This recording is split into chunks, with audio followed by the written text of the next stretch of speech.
Welcome everyone to another hotel review.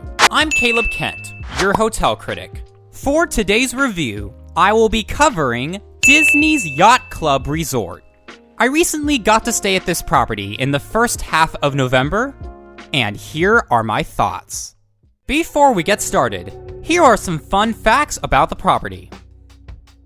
It has 630 rooms, it's a convention center resort, it's adjoined to Disney's Beach Club Resort, and completes my credit for all the Walt Disney World Deluxe Resort hotels. I know. Thank you all very much. The theme of this property is modeled after New England nautical cities on the East Coast, such as Martha's Vineyard and the city I was born in, Newport.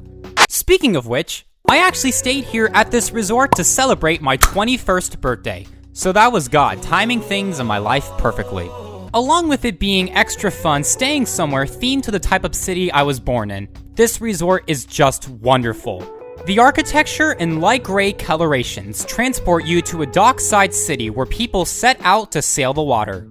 Now before I start the review, I want to make known that this video is going to be strictly about the Yacht Club side of the resort, and not Disney's Beach Club Resort right beside it.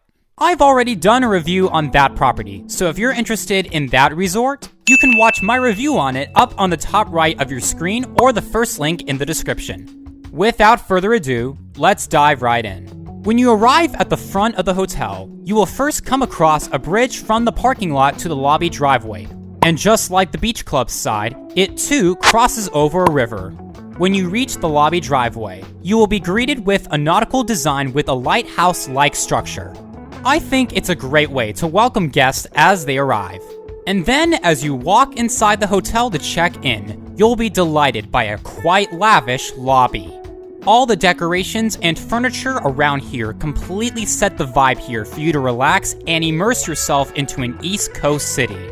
All the designs around here only further enhance the atmosphere of the resort, including the spinning globe, the ships behind a glass display, and these beautiful carpets. And here's a shout out to a cast member named Nick, one of the greeters here who was actually there when I filmed at Disney's Beach Club Resort and Disney's Beach Club Villas. This is Nick right here. He's an amazing cast member here. Pleasure to meet y'all. Come by, visit us here at Yacht Beach Club. We'll be happy to greet you. Thanks a lot, Nick. And great hiring decision here, Disney. Now, there's also an upper level of this lobby, where along the way up the stairs, you find a ship wheel decoration. As you get to the second level, you get nice viewpoints of the lobby from above. And there's also a bunch of paintings of boats. Also on the second level is a cabinet display of plates, books, and other items. There's also this pretty nice desk piece. On the side of the lobby near the front desk is a hallway that takes you down to the market for food and merchandising, with some items behind glass displays. On the other side of the lobby, next to the bell desk, are dining options and a hallway that leads out to Stormalong Bay. And that's about it for the resort's interior. It's very similar to the layout and design of the Beach Club side's lobby, but I think this one is more grand, and will ultimately settle you into your stay here very nicely. When you walk outside directly from the lobby, you'll step into this really neat section with trees and plants. Firstly, you'll catch the lighthouse building ahead of you, but moreover, you're going to get the first glimpse of the resort's exterior as you make your way down the pathway. And when you reach the dock side of the resort, then you will really visualize the resort and the overall architecture of the theme.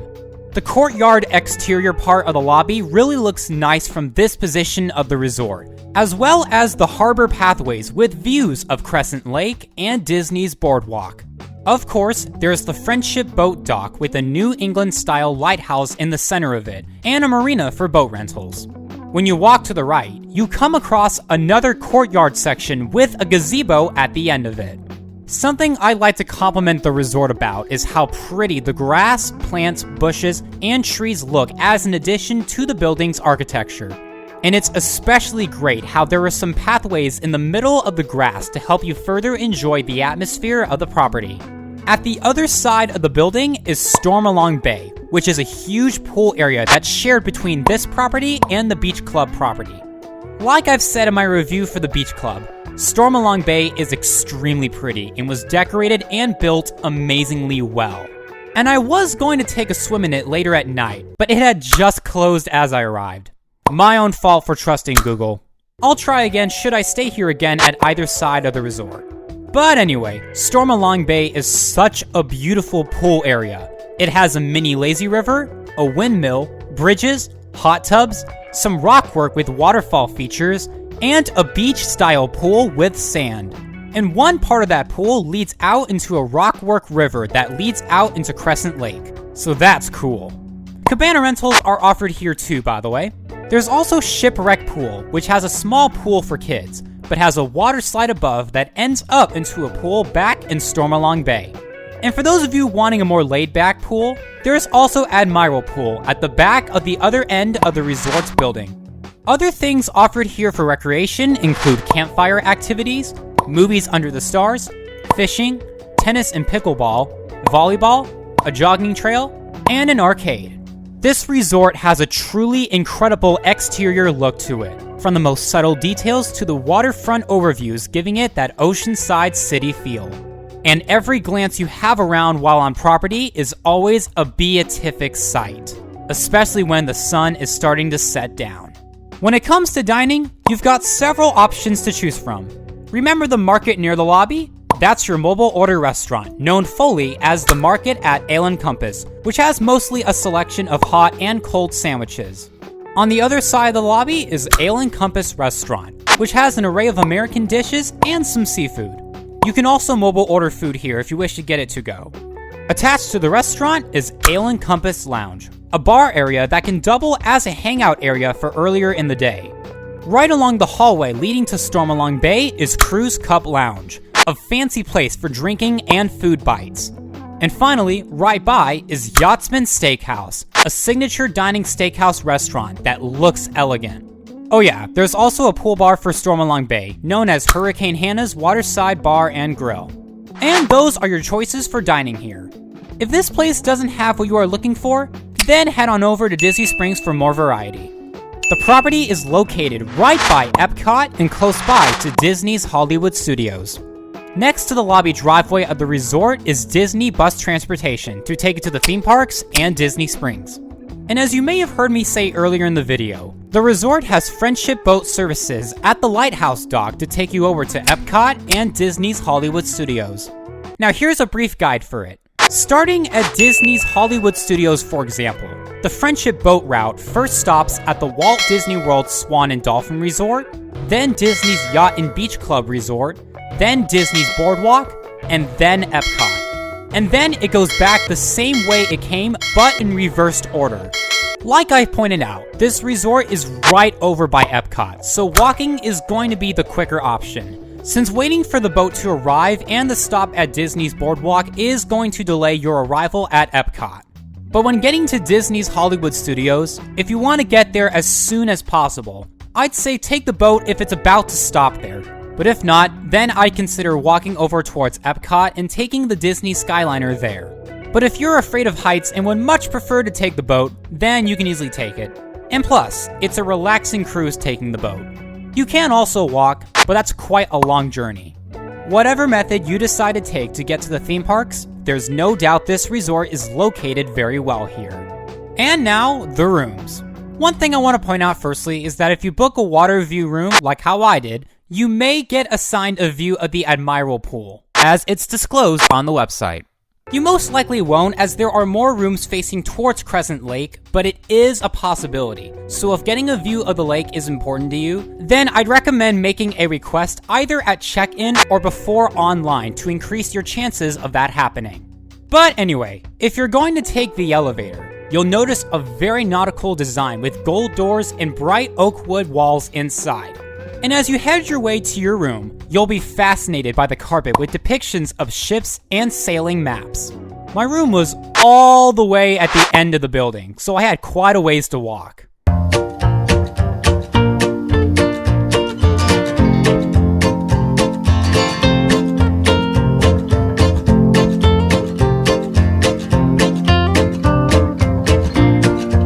And we reached the end. As you arrive at your room door and step in, you will be immediately charmed by the elegance inside.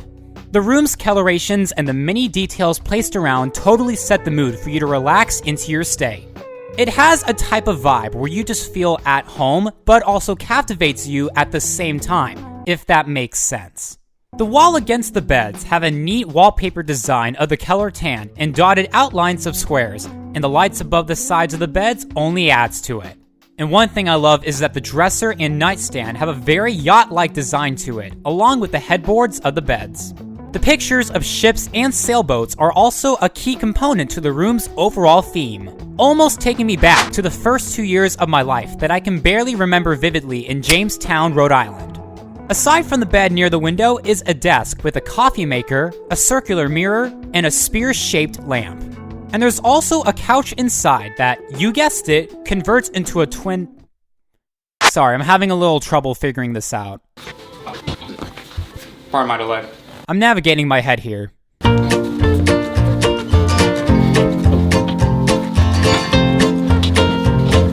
The couch converts into a twin bed for extra people in the room. Ta-da! I guess?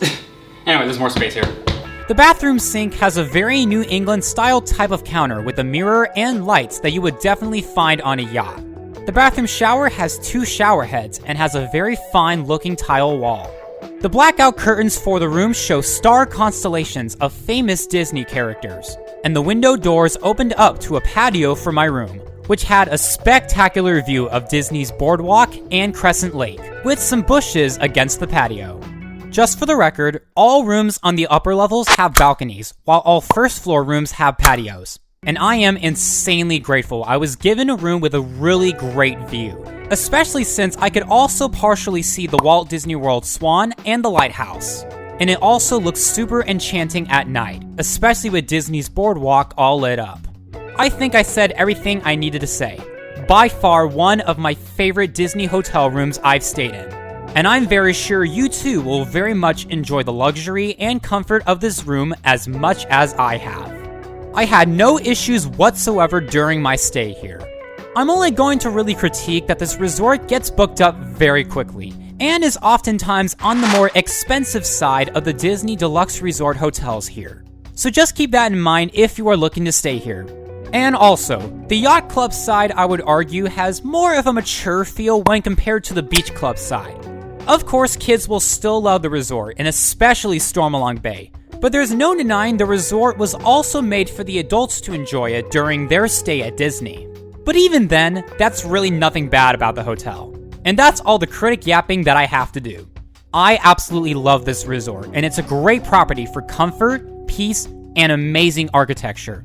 And anyone who stays here will be delighted by their stay at this resort, inside and out.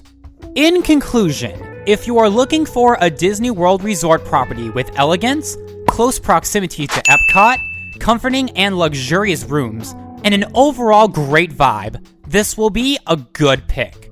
But if you are on a tighter budget, want something with a theme more aimed at kids, or want to stay in a different area at Disney World, then I'd recommend looking into the other Disney World Resort hotels. Everything with this property had so much charm to it, and all the aspects and nods to yachts, boats, and ships only enhance the immersion of the resort. And the architecture and decorations here are key in making everyone's stay here to be fantastic. I now have only 2 more properties to check off here at Disney World in total, but I will seriously consider coming back here one day, since the theme and luxury made for such a nice stay, including all the views you get of the water around. If you're able to find availability to stay here for your Disney vacation, I highly recommend booking it. From the exterior to the interior to the pool to the rooms, this resort is wonderful, and you will enjoy everything about it if you stay here. And thank you, Disney, for making my 21st birthday here to be a magical time. And so, after everything I've said, Disney's Yacht Club Resort gets a final score of 94 out of 100. Thank you for watching this hotel review, and I will catch you all next time. If you enjoyed this video, consider checking out other content that I've produced. And don't forget to like, subscribe, comment, and share. But only if you want to. Over and out.